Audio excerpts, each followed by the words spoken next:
200,000 pisong cash ang natangay sa chaplain ng Philippine Coast Guard na nabiktima ng bukas kotse modus sa Pasay. Ang naarestong suspect umaming ginamit ang pera pambili ng mga branded na damit. Balita hatid ni Bea Pinlac. Nakaparada sa bahagi ng Rojas Boulevard sa Pasay ang pickup na ito madaling araw noong December 24. Ang driver ng sasakyan na isang chaplain ng Philippine Coast Guard. Pauwi na raw sana at nagpahinga lang matapos ang sunod-sunod na misang pinamunuan niya. Along the way, inabot siya ng antok. So natulog yung ating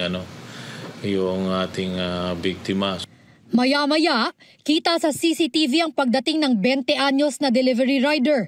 Itinabi muna niya ang kanyang bisikleta at ilang minutong minanmanan ang nakapark na sasakyan.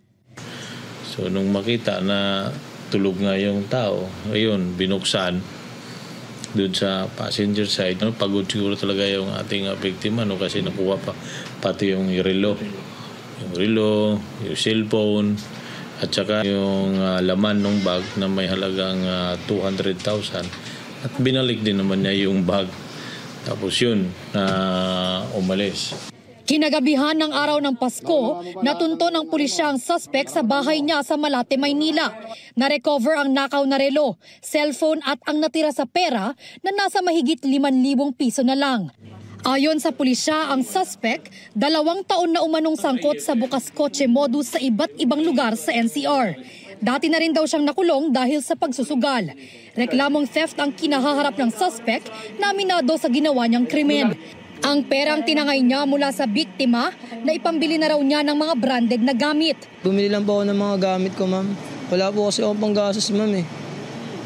Kaya po nagawa yung ganung bagay, ma'am. Kulang din po yung pinikita ko. Kailangan ko po maganda Mali po yung ginawa ko. Paalala naman ng pulisya sa mga motorista sa daan, lalo na sa mga late nakakauwi ngayong holiday season. Mag-park na lang po tayo sa safety na lugar. No, so yung talaga yung parking area na may ilaw, hindi talaga madilim. Huwag nating kalimutan na i-lock yung ating pintuan. Bea Pinlac, nagbabalita para sa GMA Integrated News.